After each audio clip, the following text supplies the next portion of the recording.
Hello, welcome to Chaucer's Books in-person author discussion with Melanie Benjamin, the author of California Golden. She's a New York Times bestselling author. She's a prize-winning novelist. She's written The Children's Blizzard, Mistress of the Ritz, The Girls in the Picture, The Swans of Fifth Avenue, The Aviator's Wife, The Autobiography of Mrs. Tom Thumb, and Alice, I Have Been. Currently live in Chicago. So welcome. Well, thank you. What brings you out here? Book tour. Yeah. A book called California Golden brought me to California on a book tour. Yeah, it's perfect. You've been all around the state now. I started out last Tuesday down in La Jolla, then went up to Mission Viejo, Manhattan Beach, Palm Springs. Now I'm here, and I'll end up in Oakland tomorrow for a couple of events, and then I go home. Great. Yeah.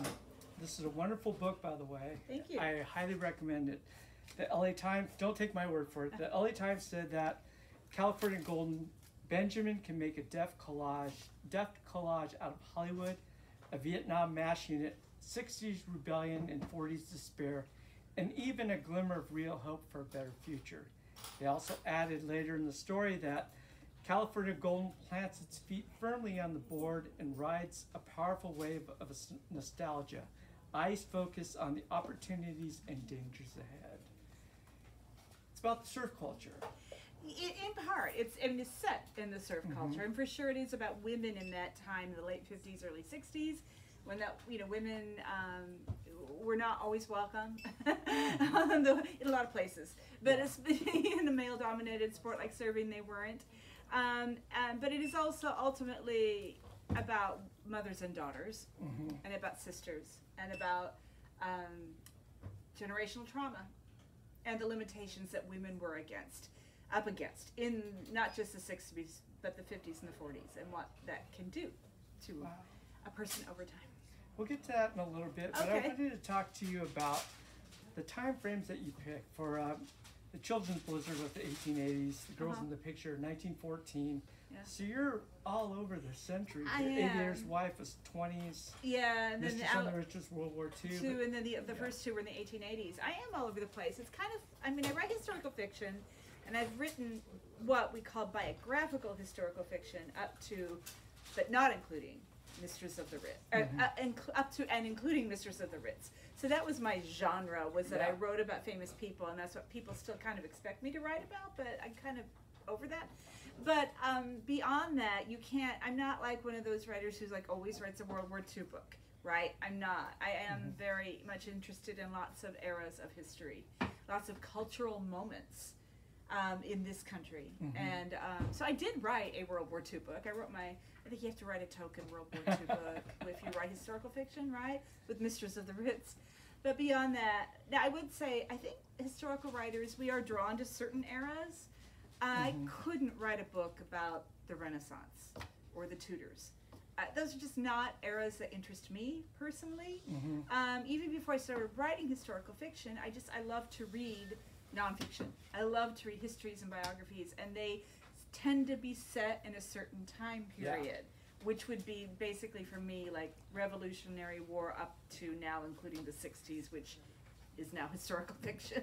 Is this something that interests you as a child? Like, did history really interest you? Yeah, I love history. I was a real nerd in school, and I loved history class. I don't know why.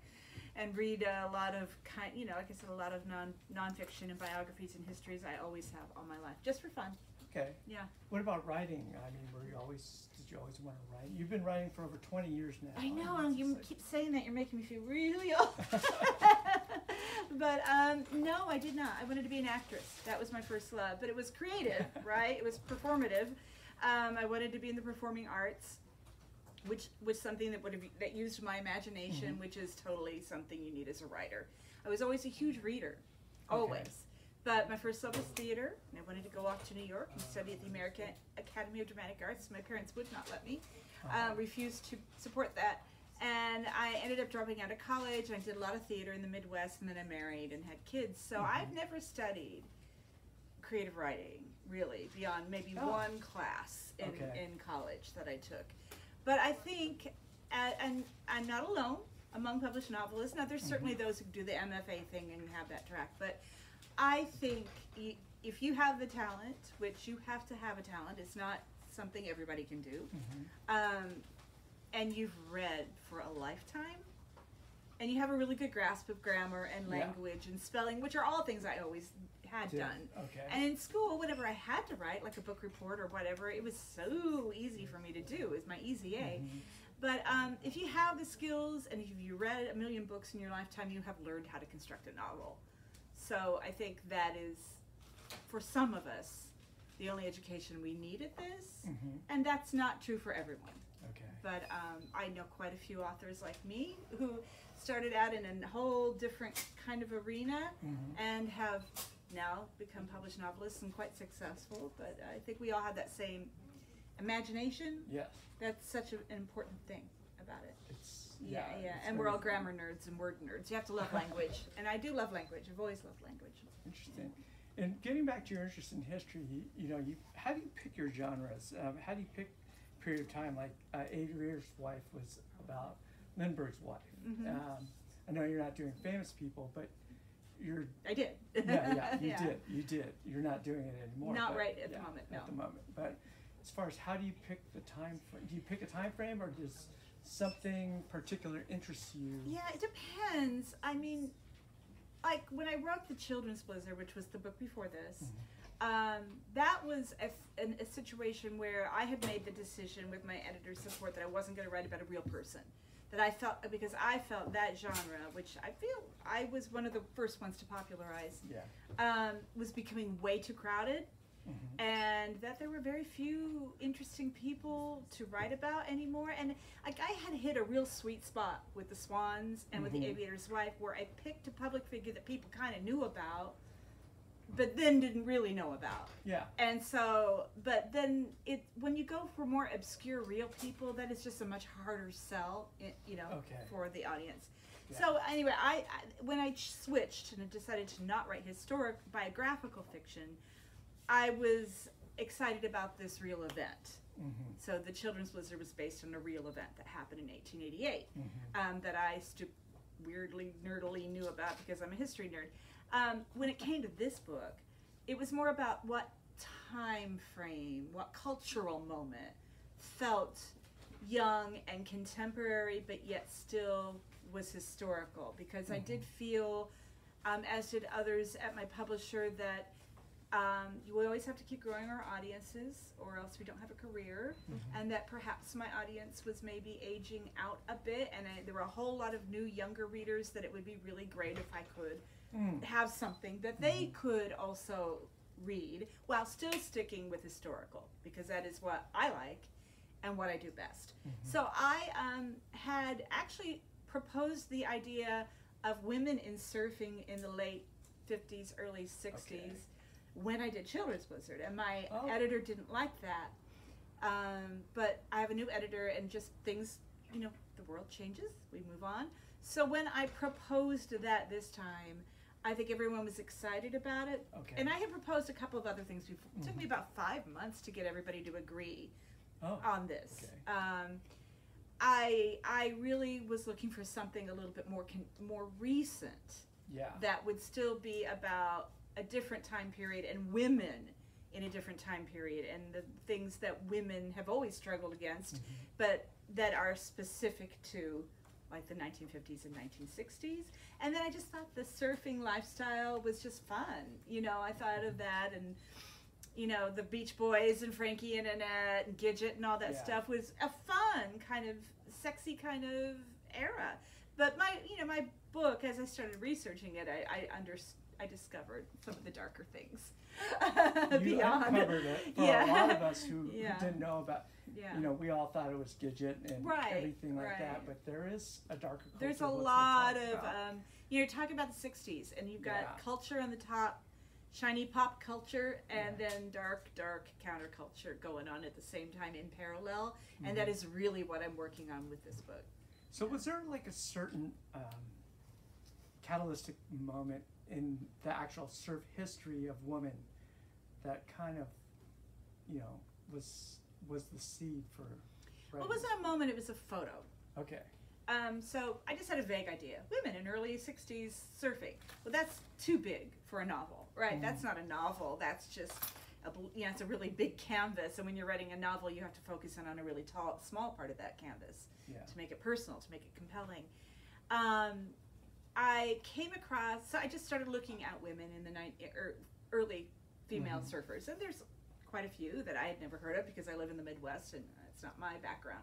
But there was a photo where I came across of a woman named Marge Calhoun, who is known as the first world champion female surfer. Back in the 1950s, she won the Makaha International, and there was a photo of her and her two daughters. And this is early 60s, and they were all three beautiful blonde women with tans and straight white teeth, standing like Amazons in the sun with their surfboards. And I found out they all three competed together in this, those early days. And I thought, well, that fascinated me. That made me zero in on a family dynamic right there. Yeah. And while the story is not of Marge Calhoun, it is, I would say, very loosely inspired, just by the fact that she was a mother who surfed with her daughters. The daughters' story in my book, their journeys are not, they are not Marge Calhoun's daughters. I don't know what happened to them. I don't know anything. That's my imagination. Yeah. But just the fact that the mother in the story is a pioneering female surfer who goes on a surfing Hawaii, surfing safari to Hawaii in the 50s, pursues her passion, and in doing so, sometimes abandons her young daughters. There's a germ of Marge Calhoun in that. Yeah. But it's all my imagination. So yeah, it was a mother-daughter thing. I really wanted to explore in this book, this is a woman, you ask your questions, and then I'll see if you get to I was just wondering about stories about a woman. Her name's Carol.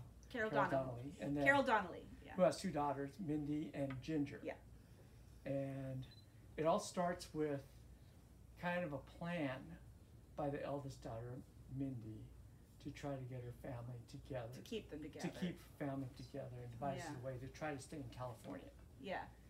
But it's a really complicated dynamic between the three. Yeah. And if you can talk a little bit about So Carol, we learn in the book, the mother, Carol, from the young daughter's point of view, she is not a very good mother.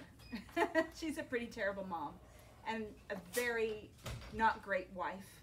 And there's an awful lot of tension in their household. Carol goes off on a surfing safari and leaves her daughters behind for a while. And we don't learn the truth of Carol's story till later in the book. But so her daughters are terrified, and when she comes home only when their father leaves, and so she has to come home and take care of the daughters. And the girls are terrified she will leave again. So they come up with a plan that they will learn how to surf too, in order to keep up with their mom, so that they won't be left behind, so she won't leave them again. And this is like pre-Gidget. This is like 50s, before Gidget came along in 1957, when that made surfing cool. But before that, surfing wasn't all that cool. So they're living a pretty outlaw life, kind of embarrassing life to the girls. So then the plan takes shape. The girls learn how to surf. The older daughter, Mindy, is very good. She's a natural. Surpasses her mother, which has its own interesting dynamic, and then becomes kind of a minor celebrity in Hollywood at that time, going to Whiskey A Go-Go. She has she's known as the girl in the curl. She has a role in all those kind of beach party movies. So that's her trajectory, right? And she's very good at competition. She's constantly winning. The younger sister, Ginger, who is the heart of the book, I think, the little girl who just never feels like anybody thinks of her or loves her. She can't keep up with her mother and sister and gets sucked into the counterculture, the drugs, the cults, which were part of surfing at that time. Well, maybe they still are, but they definitely were in the 60s. And it is then the two sisters' journey back to each other, and it encompasses the entire decade of the 60s. That is the heart of the book. And in Carol's story, we first see her only through her daughter's eyes. you won't have a good of opinion of her at the beginning because her daughters feel, constantly, let down by their mother. And there's damage. There's an awful lot of damage that they have to deal with. But at one point, we learn Carol's story as a athletic high school girl who has dreams of playing in the All-American Girls baseball league during World War II, like a league of their own. But unfortunately, she gets pregnant. It's not a spoiler. It's you know that pretty early in the book. And so it has to be that stereotypical 1950s wife and mother, but she rebels against it. It's not her. She's defeated by it. She finds her passion in surfing, and you want to applaud her for that because yay. But on the other hand, I think the thing I explore in this book, because I have written about iconic women in the past, but in this book, I kind of realized that for every trailblazing woman, especially in the 1950s, early eras, there are people that she leaves behind. There's people who get damaged, and it's her daughters. So I am focusing more on the daughters in this book, but I think Carol's story is very important because we learn how very restrictive the 1950s were. Women really simply you weren't supposed to be anything but a wife and mother. That was it. And to break out of that mold, you have to applaud somebody, but you also have to understand there's damage that they cause. So that is the book. Really understand Carol, though, in terms of when you talk about her part, where she, she's this war wife and she's expected to act a certain way, and the struggle, what she went through, and the sexism in during the time, the period, and that also manifests itself in the surfing. So if you can talk a little bit about sexism in surfing. Well, sexism in surfing is still a thing. Unfortunately, that's the thing. Sexism and racism in surfing is still a very big part of it, and it definitely was back then. Women were just really supposed to be waiting on the beach in their bikinis for the guys out on the surf. That's where they wanted their women, right? But there were a few athletic women who wanted to be out there in the waves as well. But they were often, shoved off their boards, run into on purpose, called horrible, violable sexual things, and especially when competitions started to kind of spring up, especially other, down in like Laguna Beach and Malibu and Huntington Beach and those kind of early surfing competitions. When women were allowed to compete, they always got the worst day of waves. And actually, I just read an article about this happening right now. In big wave surfing. So if the waves were predicted to be really good for one day, that was the day the guys got the waves. And the women had to do with the mush is what they call it. Obviously, they won far less money, which they still do today. They had fewer sponsorship opportunities. So, they faced an awful lot of sexism out there. And then as far as racism, Gidget was Jewish. Kathy Kohner was Jewish.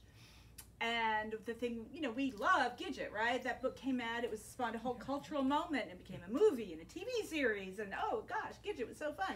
Well, what we don't know is that some of the guys she surfed with on Malibu, including Mickey Dora, who was just a horrible person, and there's a character loosely based on him in this. They painted a cross on the end of her driveway when they found out she was Jewish, and often surfed with Nazi helmets and jackets. So this is all part of early surfing, but I have to say, there's still echoes of that today. You really touched upon that in your novel too. I wanted to talk German about helmets and goose step around. Which they did. I mean, that's the thing. Gidget's crew, they were some of the worst ones there. But that's not in the book, or the movie, or the TV show. But Carol and Mindy had different ways of dealing with that, though, didn't they? Right. So Carol was of, and again, an earlier generation, and I think a lot of women who tried to, who wanted to compete with the guys in the 50s, a lot of them chose just smile, look pretty and smile, remain unruffled. They'll do what they have to do. You're just going to get back up on your board, and you're going to smile at them, and then you're going to try your best. Right? Mindy being a younger generation, she's very aggressive towards the men. She'll shove them right off their boards back and talk back to them, you know, so she's, you know, a little younger. But, you know, I think a lot of women, because Carol came of age, she was in high school in the 40s, the mother was. You know, I think women, which is something I learned, so she's an athlete in high school. I learned that for a lot of female athletic teams in high school, like intramural sports or, you know, school teams, they often had to then, after a game or a meet, they had to have a beauty contest. Yeah. Because they were not supposed to, they were supposed to, you know, you have to be feminine too. You can't be an athlete. Yeah. You have to show the feminine soft side. So oftentimes they'd have these beauty contests or homemaker contests after a game, just to show that they were still soft, pretty women, I guess. When female athletes were probably, you know, suspect, I suppose. And I looked at it, I mean, I researched that actually did happen. Yeah. So after a baseball game, you go and you shower and you put on a, you know, swimsuit and a sash, and you go out there and let people, you know, take your measurements, because they did back then in beauty contests, and get crowned Miss, I don't know, Miss High School of the Year, I don't know, Miss Baseball Player of the Year, whatever. Yeah. I mean, it was, women just were supposed to be in one pretty little box all throughout the 40s and 50s. Well, that still continued up through even the 80s and 90s. They still had the beauty contests. Really? At volleyball tournaments. Well, and surfing, yeah, for sure, surf competitions. There was always a Miss Makaha. There was always a Miss Malibu. I mean, that was a big part of it. And she would always hand out the awards. Yeah. Yeah, that's true. Yeah, you're right. Yeah. Yeah. And also, we talked about sexism, but also about racism. That's addressed in your book, too. Somewhat addressed in my book. Via a Hawaiian character named Jimmy Cho, who's a love interest of Jimmy Cho. So I do have a character of color named Jimmy Cho in the book, who is from Hawaii, and he represents, well, he's a very important figure to both of the daughters in this book. But he also is there. He is a Hawaiian who is angry about the cultural appropriation of surfing, and angry that Hawaiian surfers were not always welcome in California in that time period. There was an awful lot of tension, and I talk about this in one of because when Makaha, that was like the first big wave kind of competition. Like in the early 50s, the surfers in California, mostly men at that time, mostly kind of scruffy outlaw men, started hearing about a place in Hawaii called Makaha that had bigger waves. Because this is not big wave surfing in the 60s in California. Like, it's not Mavericks. They hadn't even really discovered that break yet. But Hawaii, that was their first kind of taste of bigger wave surfing. And so a lot of white guys went on this surfing safari where they would leave California, families, jobs, whatever, spend fall and winter where the waves were best in Hawaii.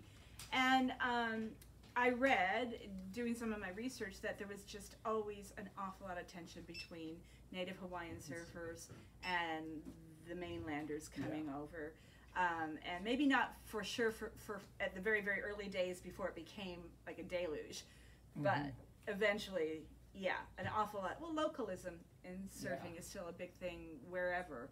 So there's always been a lot of resentment, I think, because a lot of the Native Hawaiian surfers they never got the sponsorship opportunities the blonde white guys did, or, they weren't always welcome when they came to the mainland to compete in those competitions, which were judged by white guys mainly and sponsored by corporations.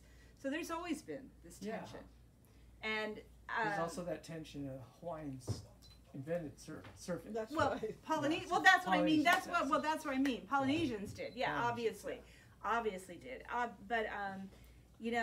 Why it became synonymous with white California teenagers in the 60s, I mean, that's the $1 million question. But I think it's because of Gidget and those surf movies, and just that it happened in Hollywood. They found a way to market it. Well, it was Southern California, right? Yeah. And Southern California is the center of pop culture. Yeah. Always has been. So they could talk, then the music and the magazines and the television and the movies could represent, Mhm.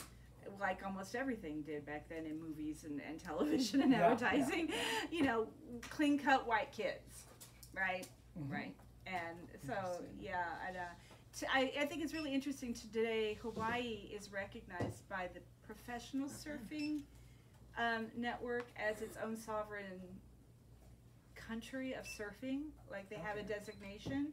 Ah. So when professionals compete, they can actually compete under the Hawaiian flag. This past Summer Olympics, was surfing still, was it an actual competitive sport, or was it just, No, I think it was actual. was it, okay, because I wasn't sure if it was actual, or if it was this past one, they were just kind of trying it out, Yeah. But there was some controversy that the Hawaiian surfers who were on the United States team did want to fly under the flag of Hawaii, but the IOC wouldn't let them. Yeah. Interesting. Yeah. In addition to all this story, it's a wonderful family dynamic story, and there's also the fact that you had to interweave all these different historical things that I found really That's interesting. the fun part for me. Like Vietnam, of course. Yeah. Jimmy served in Vietnam, and he was serving at a place called China Beach. Which that was, Yeah. as I'm writing this surfing novel, and I'm thinking, well, gosh, you can't write about the '60s unless you talk about Vietnam. And then I did realize that China Beach was like where a lot of men learned to surf for the first time. Soldiers serving in Vietnam from, say, Kansas would Yeah. never have surfed in their lives, but China Beach was such a big R&R place, and they had their own surf club. Yeah. And then eventually, men were stationed there at China Beach to be lifeguards to protect these guys from dying out in the Yeah. surf. I mean, that was actually you could be stationed there, and so I thought, well, that's got to be in my book. We've got to Yeah. have China Beach in my book about surfing. I was fascinated by that. That's really interesting. And also, in addition to the China Beach scenes, there's you're interweaving actual figures, like the mayor of Hollywood, Johnny Grant. Yeah, with the is part USO of it. tour. Mickey Dora, you mentioned. And Mhm. how were you able to insert those characters without changing history? It's magic. It's what I do as a historical novelist. I mean, It is magic. Yeah, you have fictional at least I'm having fictional characters interacting with real people when it made sense, right? I mean, Mindy talks about some musical acts that she saw at Whiskey A Go-Go at the Go-Go, Mamas yeah. and Papas before they were or Jefferson Airplane before it was Jefferson Airplane, Yeah.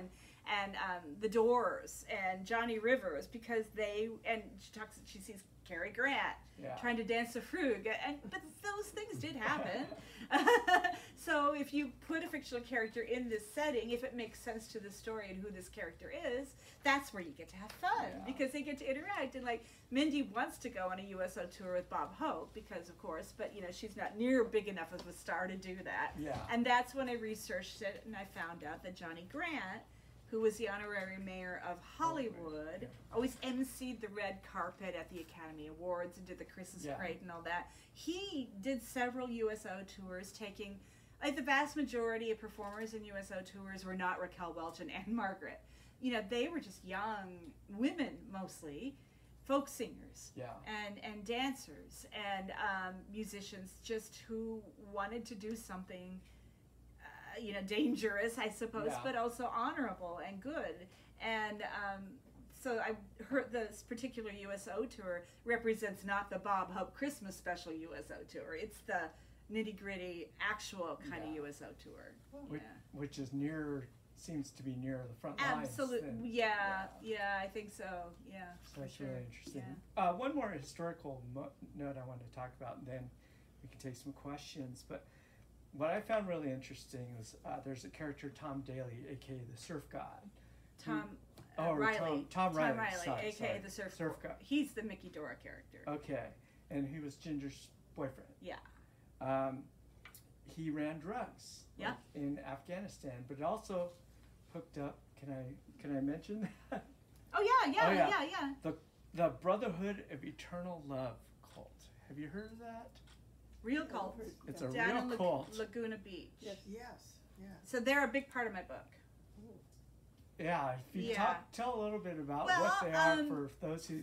I was just shocked. I did not know. Yeah, So actually, I love Laguna Beach. My husband and I go down on vacation in that area every year. I'm going to be back out here in October down there.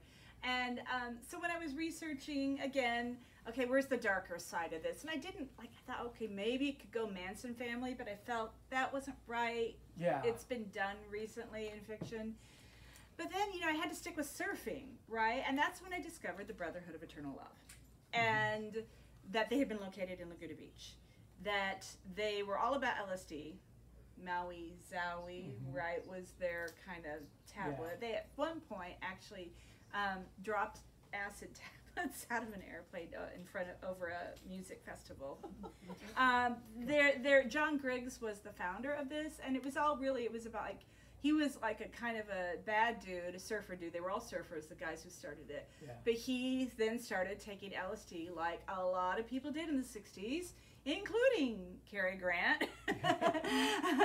And then he then suddenly saw the world as we all have to be together in this world, peace, love, and understanding through drugs. So they registered as a real religion down in Laguna, which I think they had this building. It's still there. They called it the Mystic Arts Cafe, which was kind of like their church, but it was a head shop, and in the back sold drugs. And then they were like so people were drug running down in Mexico before they were, but they got into that too.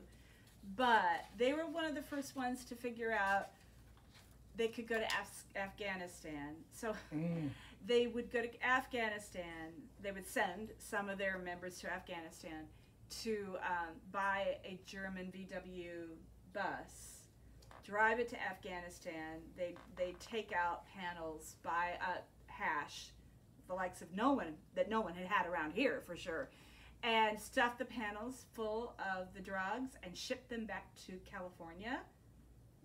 And they got away with it for a while, but the FBI certainly was on their trail. I mean, they knew what was going on. They had a compound up in the hills of Laguna. And they did a lot of their drug selling at competitions, the surfing competitions. But they were also like just giving it away too, because that's how strongly they felt about it. And it had everything that you think about as a cult. I mean, people were living all together in this compound. Families were like, there weren't traditional, there were some traditional husband and wife, but everybody was kind of sleeping with everybody, and the kids were running around naked, and the police were onto them, and they kept raiding them, and they actually raised the money. So Timothy Leary heard about them and spent some time down in Laguna with them. And then when he was jailed, the Brotherhood raised the money to pay the Weather Underground to spring him from jail and take him to Canada. So that's the Brotherhood of Eternal Love. And they are a big part of Ginger's journey in this book. And they really, to me, they're the dark part of, but they were all surfers. See, that's the thing. They were in Laguna Beach because they were all most of the guys started out as, surfing, and that was part of the attraction and part of the kind of cover up for a while. So this sounds like you had a lot of fun writing this book. Oh, yeah, I do. I'm a history nerd. I love learning all this stuff. You had to write it during COVID, though, and I just Oh gosh, see, it was way more than COVID. I wrote this in about a year, but it was the hardest year of my life because my husband and I had stupidly decided to move from Chicago to Williamsburg, Virginia during the pandemic. We only lasted 18 months. We came back. Okay. So we had moved far away from family and friends. It was so stupid. My father started to decline. He was 90. Yeah. So all the time I'm writing this book, my father's going downhill, and I'm managing his care, long distance, or driving back and forth from Virginia to Indianapolis, or flying during COVID. Yeah. And then he passed away. I had a health scare. I'm fine, it's fine, but it was a health scare. But my husband had an emotional crisis, and we decided to move back to Chicago. All this is going on while I'm writing this book. Oh, wow. And it was like, normally I have the luxury of being able to tune the world out when I write. Yeah. This is my only job. My husband has a nice job. He provides the insurance that I don't get as a writer. And I have the luxury of just, this is the book, this is what I'm writing. It's the only thing I'm thinking about. The outside world doesn't really intrude. I didn't have that luxury I was like it was rare that I could shut the outside world out long enough for me to write a little bit, but I kept doing it, you know. I just kept doing it. Maybe it was therapy, maybe it was my way of escaping from the real life, but I got it done. Wow. Yeah, and when I turned it into my agent, I was like, I don't know if this is the worst thing I've ever written or the best. I have no perspective. I'm tired. This has been hard. And she loved it, but she said I actually was worried because she had an author write a book during a similar personal crisis that went on, and just insisted on, and turned the book in, and it wasn't, I mean, it's hard, right? It's hard when you can concentrate 100% on it. Yeah. It's really hard when you can't concentrate 100% on it. But I loved writing it, but this was probably my hardest book to write, just due to the personal. We're all people, writers. We're all people. We got lives. We got families. We got things that happen, and this like the whole world just kind of fell on me when I was writing this book. But you made it. I did, and it's why it's very special to me for that. Do we have any questions? Yeah, go ahead. So you were saying, well, I just learned that you did this during COVID, but so you couldn't do any physical research? Well, no. Well, I actually did want to go to Hawaii. I've never been to Hawaii, but during the pandemic, you couldn't go to Hawaii. I mean, you'd have to isolate for 2 weeks once you landed there before you could even go out. So I did not go to Hawaii. But we had gone to California. We only skipped 1 year during the pandemic. We were able to get out there, even with my dad's crisis. We were still able to go out there. So I certainly saw I see a lot of surfers out there. I went to the International Surf Museum down in Oceanside. Okay. But there's a thing called the surf. Yeah. So I've been to California before. Before the pandemic, one of our stays, we'd driven up to Malibu just to see. It's not normally where we stay, and of course it doesn't look a thing like it did back in 1955. But still I went to get some kind of idea of it. But there's a thing called the Surf Network that is part of an Amazon Prime membership. If you ever want to subscribe, it's full of documentaries and movies and old footage. I mean, yes, it's got like the top hits like Endless Summer, but it's got a whole lot of obscure, weird documentaries on there and footage. And then there was also a thing called the Encyclopedia of Surfing, which is an online resource. Again, you have to subscribe. That is exactly what it says. It's the Encyclopedia of Surfing. So, like, you could look up 1955 Malibu, or Malibu wasn't then, okay, 1963 Malibu Invitational. And if there was old footage, they have it. And it would tell you who the winners were. You could also look at access archived news clippings that covered those events. So those two things were, like, my biggest resource for this book as far as research. And I was never going to learn how to surf myself. Sorry. Again, from the Midwest, so I like to look at the ocean. Well, that's where, Endless Summer really started in the Midwest. That's where they showed it first. Oh, where they showed it first. Well, then I learned an awful lot about Bud, what's his name, who did all those documentaries, and which I didn't get to put any of that in my book, but I did learn. I went down there. They were drug running during that documentary. They were. Why not? They were. Well, I can't remember which one of the two guys. But if you look that up now and you read articles about it after the fact, they admit now that as they were getting on the airplane, sometimes they had stuff in their suitcase and were sweating it out, making sure they could get off the ground before the authorities found them. I'm actually surprised though that the way you wrote surfing, it sounded like she really knew surfing and. Thank you. Thank you very much. The experience of wiping out and being in the washing machine and everything like that. Yeah. Well, I mean, part of it's the imagination part, right? I'm really good at imagining things. Also, I did read some really good books about surfing, like Barbarian Days, which is a wonderful memoir. Finnegan. William Finnegan, isn't it? Yeah, and so that was a real good one. Barbarian Days really helped me get a sense of what it was like to be on a board. Cool. Yeah. Any other questions? All right. Well, go ahead. You said it took you a year to write this, and you've written several books. Is this the longest period that it's taken you to write a book, or the shortest? No, not the shortest. No, but not the longest. Aviator's Wife took me the longest, probably 2 years. That was the hardest book I've ever written. I didn't get it. I wrote it one way as a roman à clef where I didn't use the real names because I was just a little worried about living children.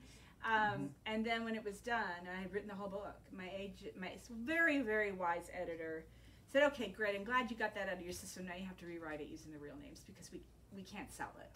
You know, if it's not about Anne and Charles Lindbergh." So I rewrote that book, and it was a lot more intensive than just, as my youngest said, it's like, well, all you have to do is search and replace the names, Mom. I was like, no, it wasn't like that. I had to rewrite that book, and then still we worked quite a while to get it just right. But so I would say that one was 18 months to 2 years. So that was my longest. That sounds like a real encyclopedia of California there. Well, I mean, of a certain time period, and Yes. there's an awful lot that it doesn't talk about that was going on in the same area in the same time period too. Like there's no mention of the Manson murders, or Bobby Kennedy's assassination, or Watts, or Altamont, or any of that stuff. So I think when you write a book set in the 60s, there's going to be an awful lot. If it's an historical novel, I mean, there's just going to be an awful lot of stuff in it because the 60s were a really great, big, overstuffed kind of decade, right? Were there any surfers here from Santa Barbara that you interviewed at all? No, I didn't interview any real surfers. No, I mean, I have learned over time that it's my imagination gets me way farther than most people, I think. Yeah. That is my biggest tool. And if I over-research, I stifle my imagination, and then I can't make it come to life in the way I think I did in this.